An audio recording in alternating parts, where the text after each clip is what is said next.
오늘 말씀의 제목은 전지적 하나님 시점이라는 제목입니다. 요즘 많이 유행하는 전지적이라고 하는 말들이 나와 있죠. 하나님의 관점에서 우리들이 한번 볼 필요가 있겠다. 오늘은 특별히 국내 사역에 대한, 우리들의 사명에 대한 말씀이기도 한데, 오늘 하나님의 관점으로 우리들의 사역을 다시 한번 보는 것, 그래서 하나님의 마음으로 우리들이 바뀌어가는 그런 관계를 여러분들과 함께 나누어 보려고 합니다.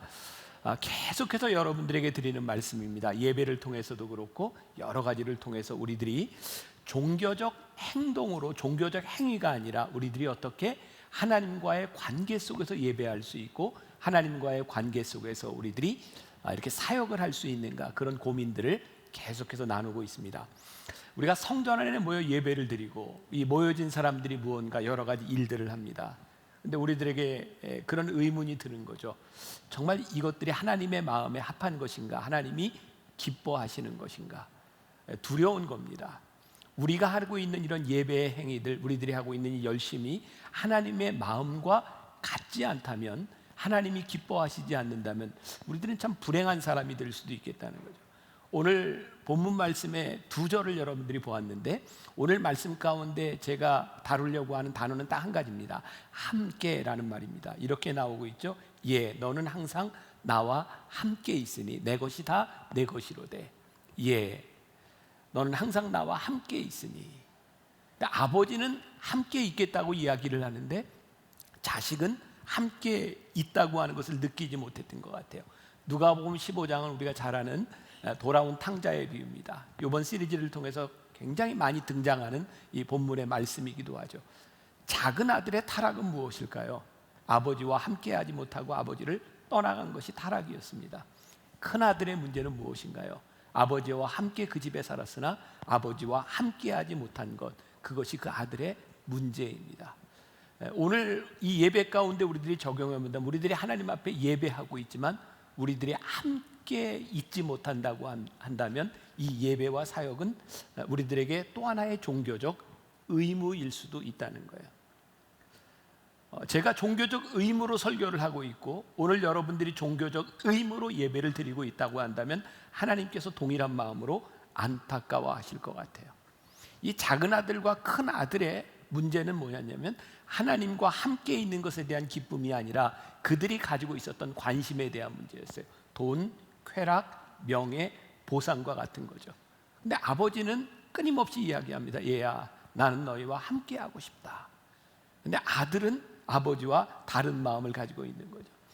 오늘 전지적 하나님의 시점이라고 하는 말씀, 그리고 다음 주부터 우리들이 변화산 새벽 기도회를 시작합니다.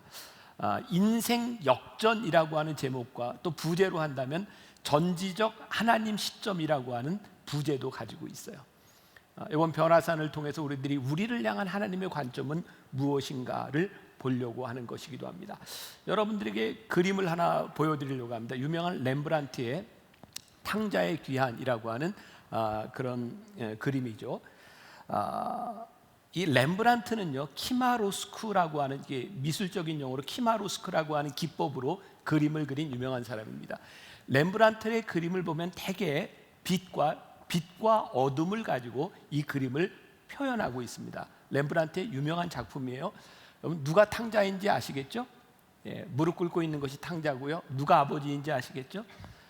아버지의 얼굴과 탕자의 뒷모습이 빛으로 이렇게 밝게 표현이 되어 있고요. 또 빛나는 부분이 두 개가 있습니다.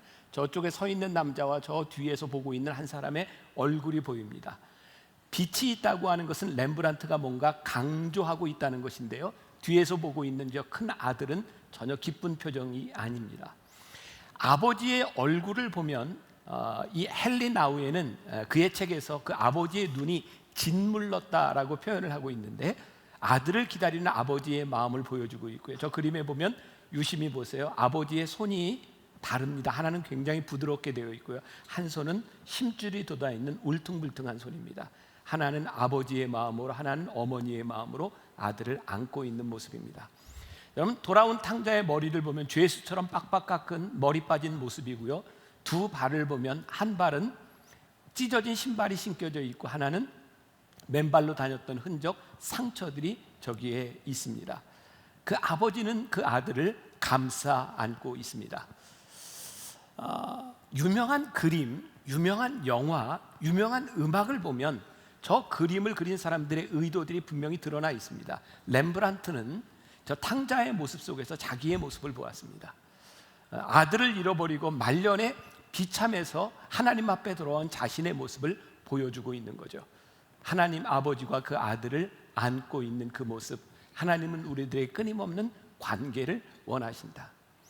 오늘 너희들이 예배를 드리고 있는 그 모습이 아니라 내가 너희를 안아주기를 원한다. 그게 우리 하나님 아버지의 마음입니다. 우리들이 하고 있는 모든 우리의 신앙의 일들은 사실은 하나님과의 관계 속에서 나와야 되는 거죠. 근데 언제부터인가 우리는 보이는 것에 참 익숙해진 것 같아요. 예배 드리는 법, 하나님의 계명을 지키는 법, 그러면서 우리는 하나님과 함께 있는 것들을 점점 잊어버리고 살아가고 있는지 모르겠어요. 우리들이 사명이라고 생각했던 많은 부분들도 가만히 보면 우리는 하나님을 믿으며 우리들이 이루려고 했던 것들이 참 많은 것 같아요. 어쩌면 우리 가운데 많은 사람들은 천국에 가기 위해서 하나님을 믿는지 모르겠어요. 요즘 목회 상담이라고 하는 것도 참 많이 등장합니다. 목회 상담? 사실은 목회, 성경이라고 하는 것을 가지고 사람들의 이렇게 상처를 치유하고 이렇게 상담해 주려고 하는 거죠.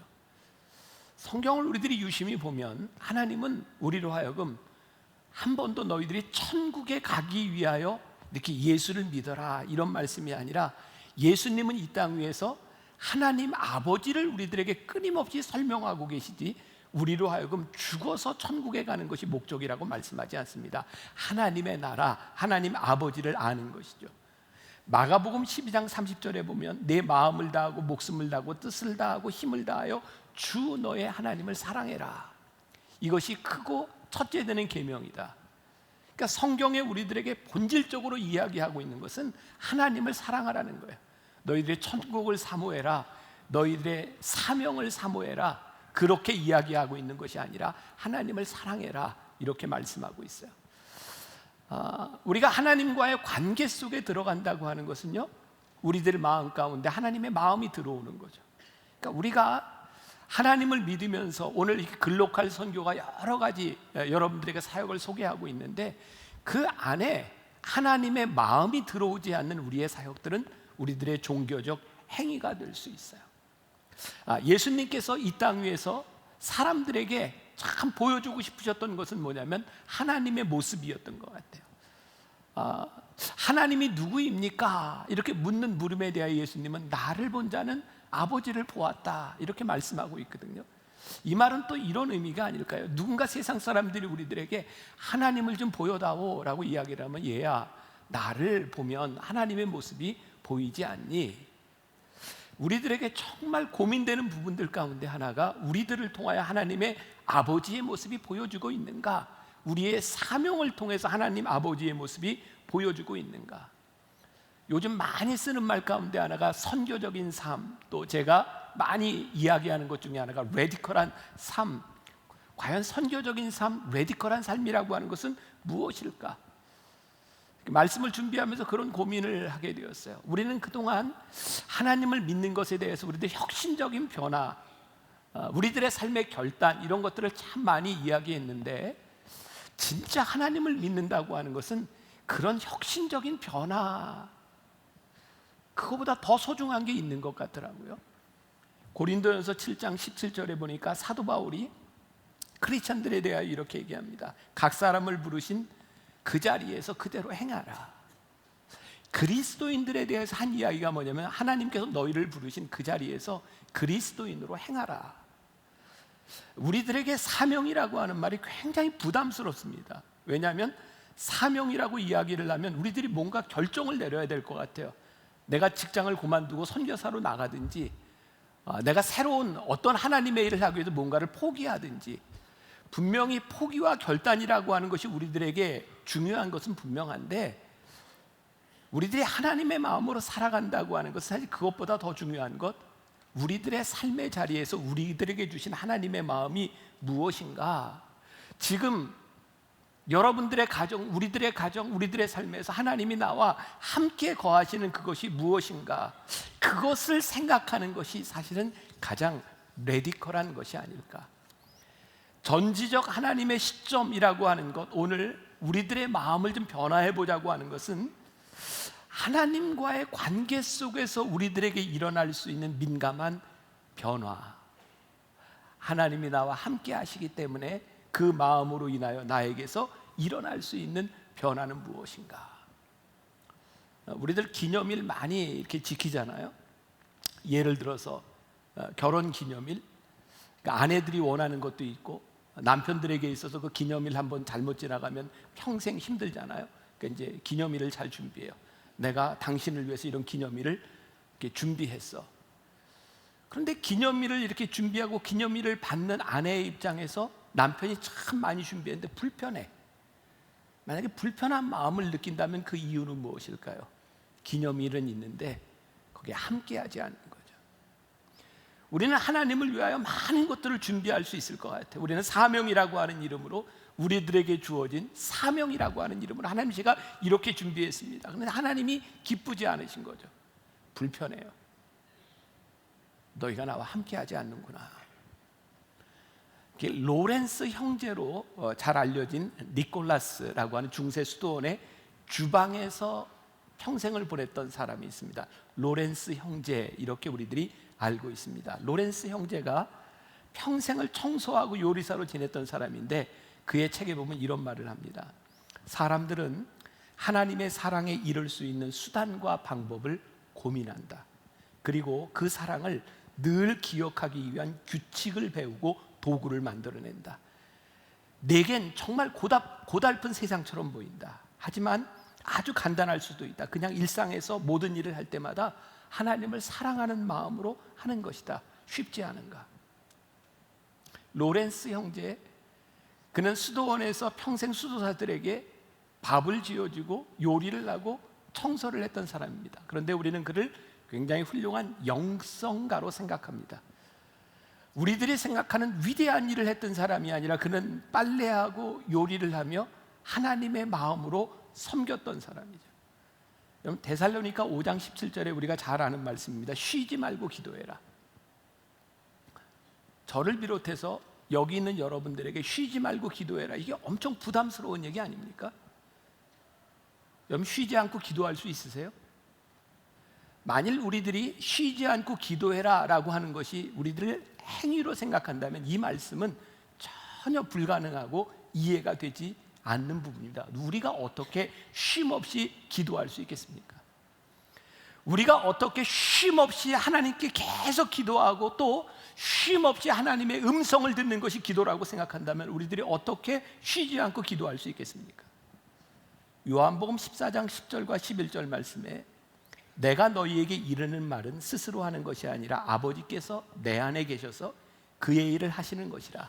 내가 아버지 안에 거하고 아버지께서 내 안에 계심을 믿으라. 예수님에게 있어서 기도는 의사소통에 대한 부분이었어요. 하나님 아버지와 끊임없이 교제하는 부분이었어요. 로렌스 형제가 이야기했던, 그가 솥단지 위에서 프라이팬 더미 속에서 열심히 기도의 삶을 살 수 있었던 것은 그 삶 가운데서 내가 하나님과 함께 교제하고 있다라고 하는 마음이 그 안에 있었던 거죠. 아브라함 헤셀이라고 하는 사람이 이런 말을 했습니다. 여러분들이 잘 활용해 보셨으면 좋겠어요. 기도의 핵심은 기도가 아니다. 기도의 핵심은 하나님이시다. 기도의 핵심은 내가 말로 기도하는 이것이 핵심이 아니라 기도의 핵심은 하나님이시다. 아까 제가 결혼 기념일에 대한 이야기를 했는데 여러분, 기념일의 핵심이 있는 것이 아니라 기념일을 지켜야 하는 그 사람에게 핵심이 있는 거죠. 우리가 이것을 자꾸 잃어버리고 살아가는 것은 아닌가. 그래서 하나님의 마음을 잃어버린 우리의 사명이 하나님을 슬프게 하고 우리의 마음을 슬프게 하죠. 하나님과의 친밀함 가운데서 우리들이 하나님의 마음을 보기 시작하면 하나님의 마음이 아플 때 우리의 마음도 아파야 되고 하나님이 기쁘실 때 우리도 기뻐야 되는 거죠. 예를 들어서 한 가지 이렇게 훈련을 해볼까요? 요한복음 2장에 보면 예수님께서 성전을 헐라 내가 다시 세우리라 이런 말씀을 하십니다. 그 성전은 헤롯 성전입니다. 46년 동안 건축가들이 그 성전을 다시 만들었고 헤롯 성전으로 그 세워진 성전을 예수님께서 다시 세울 테니 헐어버리라고 말씀합니다. 46년 동안 지어진 그 예루살렘 성전을 예수님께서 왜 헐어버리라고 말씀하셨을까요? 요한복음 2장은 예수님께서 채찍을 들고 성전을 정화하셨던 그 예루살렘 성전입니다. 46년 동안 지어졌던 그 성전에 하나님의 영광이 떠났습니다. 하나님의 마음이 있지 않았습니다. 예수님께서 그 성전을 헐어버리라고 말씀하십니다. 제가 이번에 유럽에서 어떤 성당, 유명한 성당을 가보게 되었고요. 저는 주일날 인터넷으로 미디어 성도가 돼서 예배를 드리고 또 그 성당에 가서 미사에도 제가 들어가 보았어요. 제 마음이요, 그 큰 성당, 세계에서 몇 번째 간다고 하는 그 성당에 그냥 제 느낌입니다. 미사를 드리는데 정말 하나님의 마음이 없더라고요. 관광객들이 들어와서 그 미사를 드리는 그 모습, 그 큰 성당 안에 콜럼부스, 유명한 신대륙을 발명한 콜럼부스의 묘지가 있고요. 거기에 수많은 인디안들로부터 가져왔던 황금을 가지고 멋지게 만들어 놓은 황금상이 있고요. 멋진 성전 가운데 하나님의 마음이 없어요. 아마 그런 것이 아니었을까요?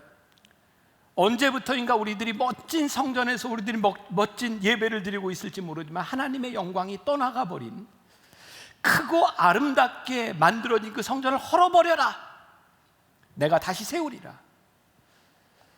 이것이 헐려야 하나님의 영광이 다시 세워질 수 있고 하나님이 기뻐하실 수 있다. 제가 지난주에 그냥 굉장히 멋진 이렇게 단어가 하나 생각이 났는데 얘기를 해드릴까요 말까요? 제가 내년도에 이런 제목으로 설교를 한번 해야 되겠다. Reconstruction by Deconstruction. 괜히 얘기를 했다 싶기도 하고, 이게 무슨 말이냐면 Deconstruction, 무너짐을 통하여 Reconstruction, 다시 세워야 하리라. 이번 주에 저에게 들어온 마음이었어요. 무너짐을 통하여 새롭게 세워지는 것. 요한복음 2장에 예수님께서 헐어버려라, 내가 다시 세우리라 라고 하는 말씀, 예수님께서 우리들에게 성경을 통해 보면 통일한 맥락이 있는 것 같아요. 하나님께서 우리들에게 계속 원하시는 것이 있는 것 같아요. 근데 우리는 그 본질을 보려고 하지 않고 계속 우리들이 원하는 말씀을 이렇게 뽑아서 우리들에게 적용하려고 하는 거예요. 요한복음 15장에 우리가 잘 알고 있는 포도나무 비유가 있어요. 내 안에 거하라, 그리고 기쁨이 충만하게 하려 함이라. 사역이란 끊임없이 내가 하고 싶은 일들을 우리들이 채워나가는 것이 아니라 내가 하나님의 기쁨이 되기를 소원하는 마음, 그것이 우리들에게 살아있어야 될 텐데 우리는 너무 교회 중심적이고 우리는 너무 사역 중심적이고 하나님의 마음을 우리들이 잃어버리고 살아가는 것은 아닐까. 이번 주에는 제가 특별히 그 MMP에 대한 말씀을 여러분들과 좀 많이 나누려고 합니다. 우리 교회를 보면서 하나님이 가지는 마음은 어떤 마음일까? 이 땅의 교회들을 바라보며 하나님께서 우리들에게 주시는 마음은 어떤 마음일까? 2014년도에 나온 책인데요, 가까운 선한목자교회 유기성 목사님이 쓴 우리 서로 사랑하자, 이 책에 보면 이런 예화가 하나 나옵니다. 어떤 젊은 목사님이 큰 교회에 부임을 하게 되어 청빙을 받게 되었습니다. 어떤 이야기를 듣고 가게 되었냐면 만장일치로 교인들이 원하니 이 교회에 오십시오. 그래서 기쁘게 그 교회에 청빙을 받아갔습니다. 그런데 사실상 만장일치였지 만장일치가 아니었습니다. 알고 보니 투표에는 243대 2로 2명이 반대를 한 사람이 있었습니다. 이 목사님은 그게 굉장히 마음에 걸려서 6개월 동안 누가 나를 반대했을까를 유심히 찾아보게 되었고 그 두 사람이 누군지를 알게 되었습니다. 이 목사님은 그 두 사람도 내 편을 만들기 위하여 열심히 목회를 했고요. 다시 다시 재신임하는 투표를 하게 되었습니다. 결과는 243대 2였습니다. 두 사람이 찬성하고 243명이 반대를 했고 목사님을 싫다고 했습니다. 이야기 속에 나오는 겁니다. 너무 극단적인 이야기일까요? 우리가 세상에 있는 모든 사람들을 만족시킨다고 하는 그것이 가능한 일일까요? 근데 우리는 사람을 만족시키려고 하는 것이 우리들에게 우상이 될 수도 있다. 우리 교회가 어떤 일을 해도 이 세상에 있는 사람들을 다 만족시키지는 못합니다.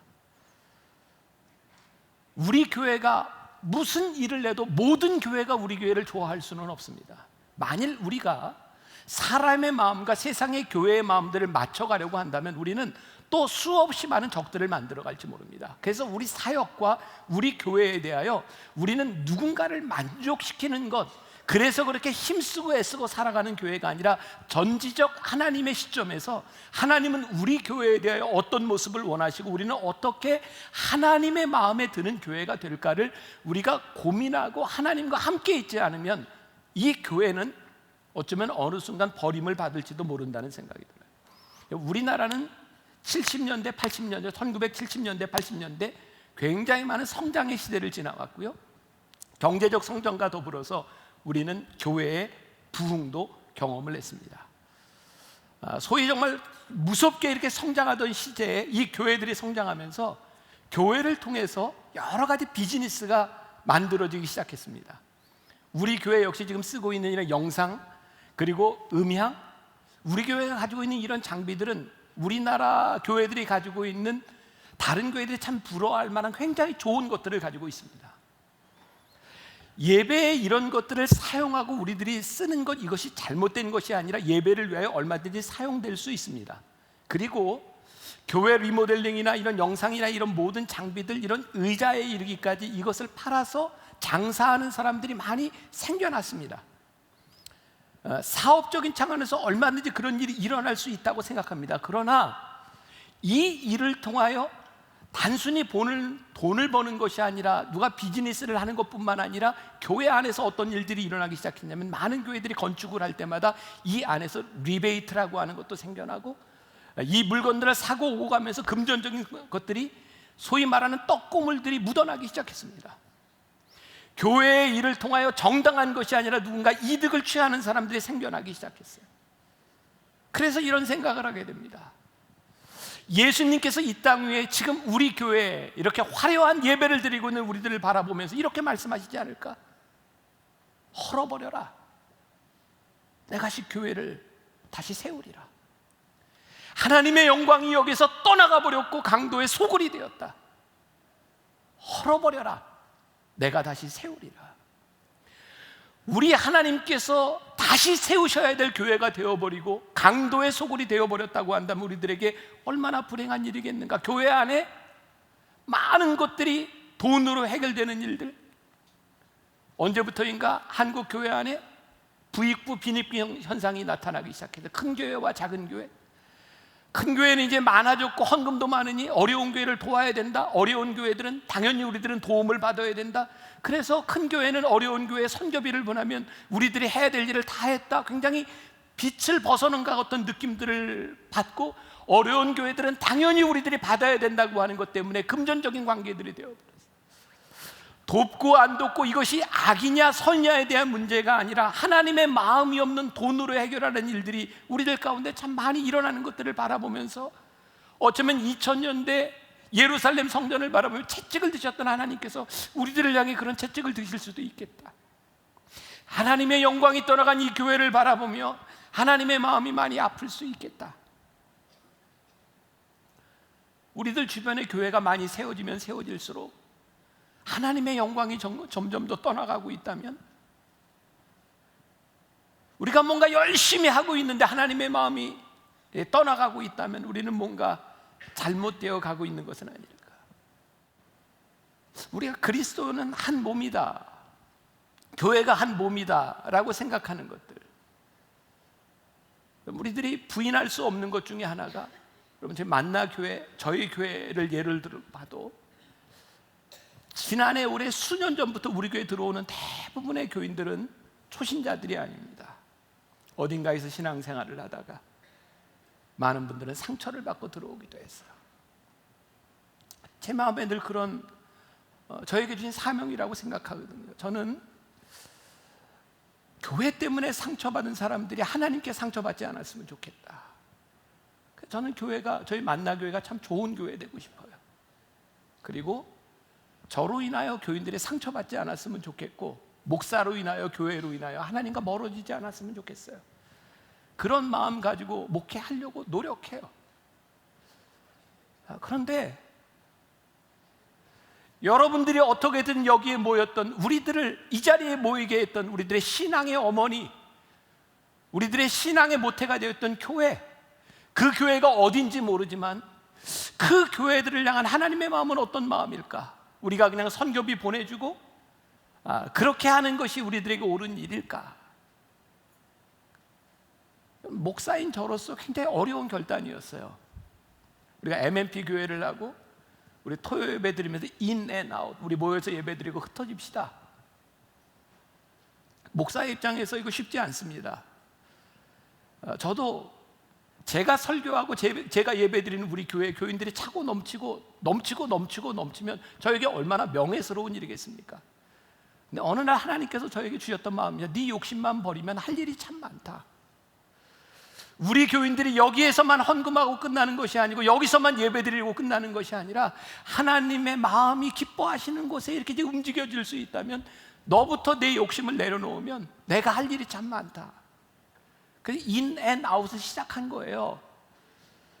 우리 토요일 날 한번 예배 드리고, 그것도 우리 교인들에 대한 정체성에 대한 문제, 여러분들이 또 예배 드리고 있는 하나의 공동체로서의 있는 모습, 그것들을 우리들이 유지하면서 해야 되니까, 그래 우리 한번 토요일 날 예배 드리고 주일 날 우리가 한번 흩어져서 한번 해봅시다.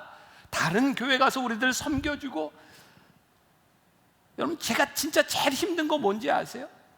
제가 이렇게 말하잖아요. 여러분들 어려운 교회 가서 도와주세요. 여러분들 그 교회 잘 섬겨주세요. 근데 어느 날 어떤 교인이 와서 저에게, 목사님, 저 그 교회 갈게요.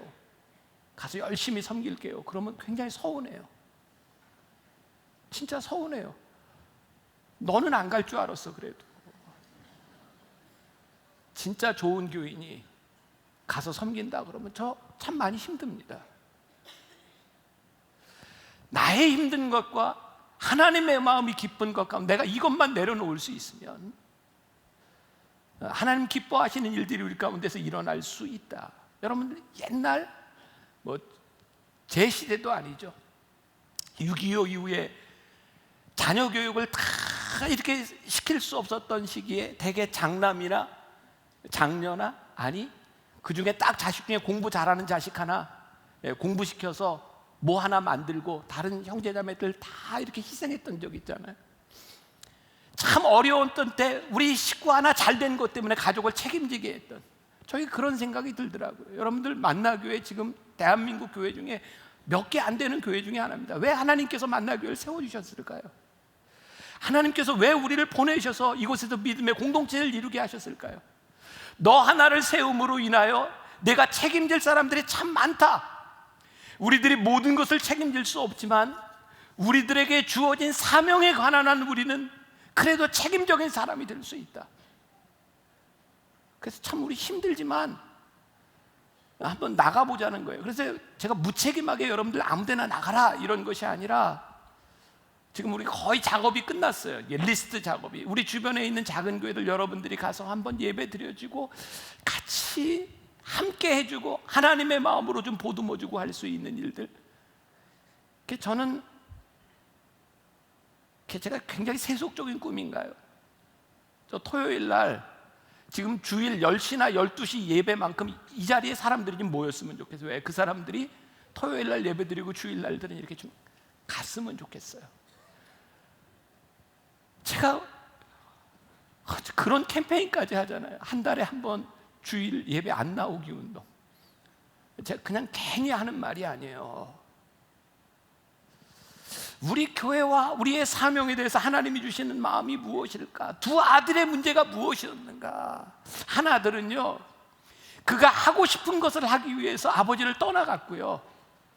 또 한 아들은요, 아버지와 함께 살고 있으면서 그가 함께 살고 있다고 생각하지 않고 아버지의 마음을 모르니 아버지와 함께 살고 있으나 아버지가 그 아들을 보면서 아팠던 거예요. 아버지의 뜻, 사명,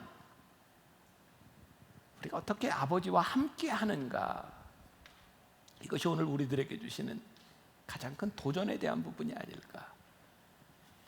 헨리 나우엔이 처음에 보여드렸던 그 렘브란트의 그림, 탕자의 귀환이라고 하는 그 그림을 가지고 이렇게 책을 쓰면서 그 그림이 크리스찬들에게 더 많이 알려지게 되었고요. 이 헨리 나우엔이라고 하는 이 영성신학자가 유명한 이야기를 하나 한 게 있어요. 이 고개사에 대한 이야기. 여러분들 공중 서커스 있잖아요.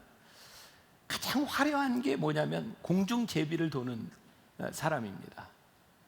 근데 공중 제비를 도는 사람이 그 화려한 기술을 이렇게 보일 수 있는 이유는 딱 한 가지랍니다. 저기 매달려 있는 사람이 내 손을 잡아주려는 확신, 그것 때문에 공중에 날아가서 공중 제비를 돕니다. 내 손을 잡아주리라고 하는 확신이 없으면 절대로 돌지 못합니다. 헨리 나우엔은 우리들에게 이렇게 얘기합니다. 우리들의 사역, 우리들의 사명, 제일 중요한 게 뭔지 압니까? 우리를 붙잡아 주시는 하나님의 손이 있다는 것을 믿기 때문에 우리들이 할 수 있는 겁니다. 하나님께서 우리 교회를 부르셔서, 우리를 사명자로 부르셔서 하는 모든 일들이요, 우리가 가지고 있는 재주를 가지고 넘고 우리들이 가지고 있는 기술을 발휘하고 그것이 중요한 것이 아니라 우리를 붙잡아 주시는 하나님의 손이 있음을 믿기 때문에 그 손을 붙잡고 우리들이 할 수 있는 일인 거예요. 제가 이런 마음을 가지면서 별로 겁나지를 않더라고요. 솔직한 고백을 하나 할까요? 저에게 제일 큰 두려움이 뭐였는지 아세요? 어느 시점이 되면 만나교회도 성장이 끝날 텐데, 제가 만나교회 다니면 지 15년 됐는데 15년 동안 계속 성장해 가고 있습니다. 근데 그런 두려움이 자꾸 찾아오는 거예요. 어느 날 성장이 끝나면 내가 참 불쌍하고 비참해질 것 같아. 나 스스로를 못 견딜 것 같더라고요. 그래서 성장이 끝나기 전에 은퇴해야지, 늘 그런 생각에 성장이 끝나기 전에 은퇴해. 두려웠어요.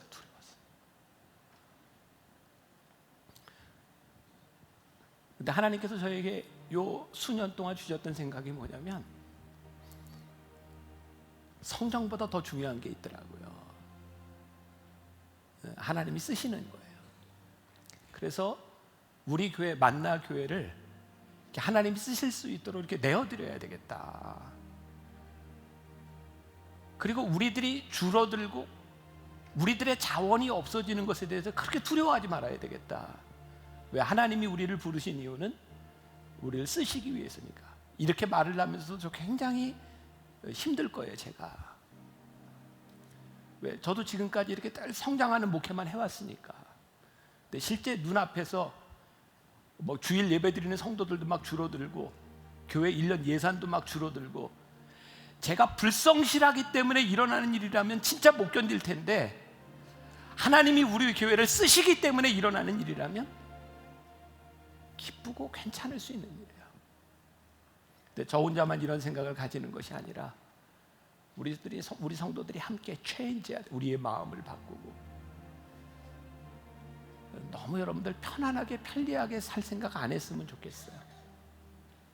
조금 더 하나님의 마음이 있는 곳에, 하나님의 눈물이 있는 곳에, 하나님의 발길이 있는 곳에 우리들이 갈 수 있기를 바라고요. 그런 의미에서 우리 글로컬 선교, 우리 국내 선교 여러 사역들이 있는데, 여러분 아무것도 안 하는 분들 좀 하세요.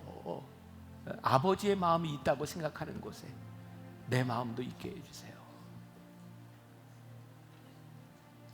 저는 여러분들이 예배의 구경꾼이 아니었으면 좋겠습니다.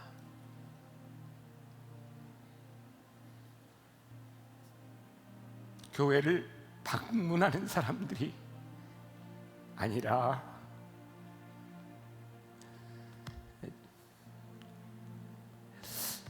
저부터 회개를 해야 돼요.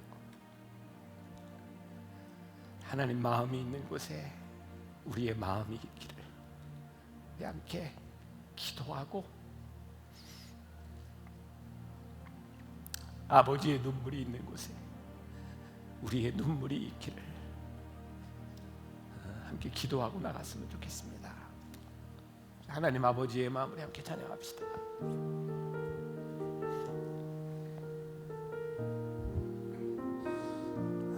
아버지 당신의 마음이 있는 곳에 나의 마음이 있기를 원해요. 아버지 당신의 눈물이 고인 곳에 나의 눈물이 고이길 원해요. 아버지 당신이 바라보는 영혼에게 나의 두 눈이 향하길 원해요. 아버지 당신이 울고 있는 어두운 땅에 나의 두 발이 향하길 원해요. 나의 마음이 아버지의 마음 알아. 내 모든 뜻 아버지의 뜻이 될 수 있기를. 나의 온 몸이 아버지의 마음 알아. 내 모든 삶 당신의 삶 되기를. 아버지 당신의 마음, 아버지 당신의 마음이 있는 곳에 아버지 나의 하나님의 마음이 있기를 원해요. 아버지 당신의 눈물이 고인 곳에 나의 눈물이 고이길 아버지 하나님, 아버지 당신이 바라보는 영혼에게 나의 두 눈이 향하길 원해요.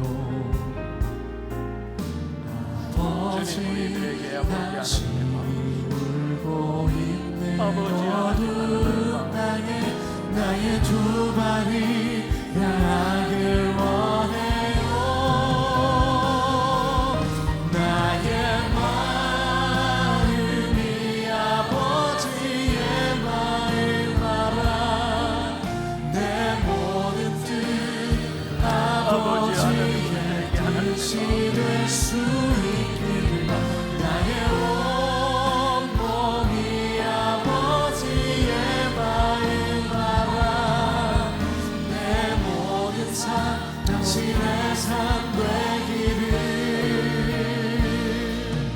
나의 마음이 아버지의 마음 알아. 내 모든 뜻 아버지의 뜻이 될 수 있기를. 나의 온 몸이 아버지의 마음 알아. 내 모든 삶 당신의 삶 되기를. 나의 마음이 아버지의 마음 알아. 아버지 하나님, 하나님의 마음을 알시고 아버지의 뜻이 될 수 아버지 하나님, 하나님 앞에 우리 나의 온 몸이 아버지의 마음 알아. 아버지 하나님, 내 하나님 모든 삶 당신의 삶 되기를. 아버지 하나님, 우리를 부르신 하나님 앞에 아버지 나의 마음이 아버지의 마음 알아. 내 모든 뜻 아버지의 뜻이 아버지 될 수 하나님, 하나님 있기를. 앞에 나의 온 몸이 아버지의 마음 알아. 아버지 하나님 땅을 내 바라보고 모든 삶 당신의 삶 되기를.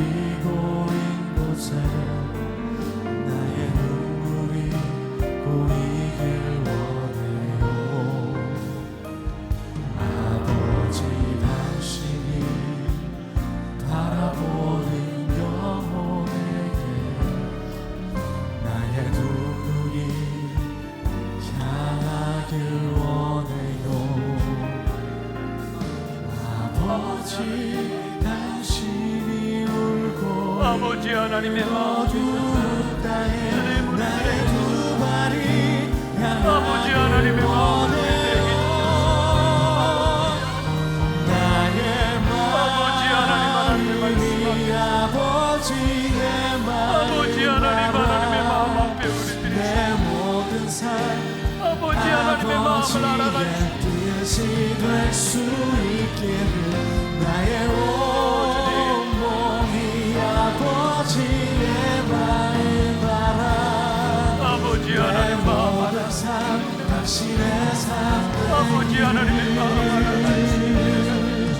나의 마음이 아버지의 마음 알아 내 모든 뜻 아버지의 뜻이 될 수 있기를 나의 온몸이 아버지의 마음 알아 내 모든 삶 당신의 삶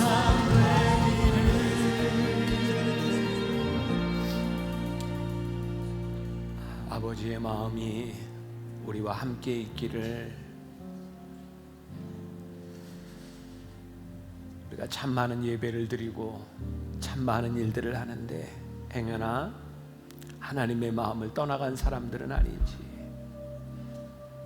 이 땅 위에 만나교회를 세우시고 우리를 만나교회 교인으로 부르신 이유가 하나님의 마음을 아는 자로 살아가도록 우리를 부르셨는데 우리는 내가 하고 싶은 일들 내가 원하는 일들로 인하여 하나님의 마음을 떠나가 있지는 않은지 오늘 우리들에게 하나님의 마음으로 보라고 하나님의 마음으로 살아가라고 우리들에게 도전하셨는데 하나님 말씀 붙들고 또 잘 승리하게 하시고 이 세상 사는 동안 하나님 마음 기쁘게 그렇게 살아가다가 기쁜 마음으로 하나님 만나볼 수 있는 귀한 믿음의 사람들 하나님의 사람들 되게 하여 주옵소서. 이제 우리들의 명절을 맞이해서 우리 귀한 우리의 식구들 사랑하는 사람들 만나게 될 터인데 그곳에도 함께 하시는 하나님의 기쁨을 서로 고백하는 주의 백성들이 되게 하여 주옵소서. 오늘도 하나님 앞에 드려진 귀한 예물 우리의 헌신들이 정말 하나님의 마음을 기쁘게 하는 하나님 받으시는 영광스러운 일들이 되게 하여 주옵소서. 지금은 우리 주 예수 그리스도의 은혜와 하나님 아버지의 무한하신 사랑과 성령의 인도하심이 하나님의 마음으로 이 세상을 바라보고 하나님의 마음으로 우리가 하는 일들을 바라보고 하나님의 마음으로 그렇게 살아가기를 소원하며 이 세상으로 나가는 당신의 사랑하는 모든 백성들을 위해 지금부터 영원까지 함께 하시기를 간절히 축원하옵나이다. 아멘.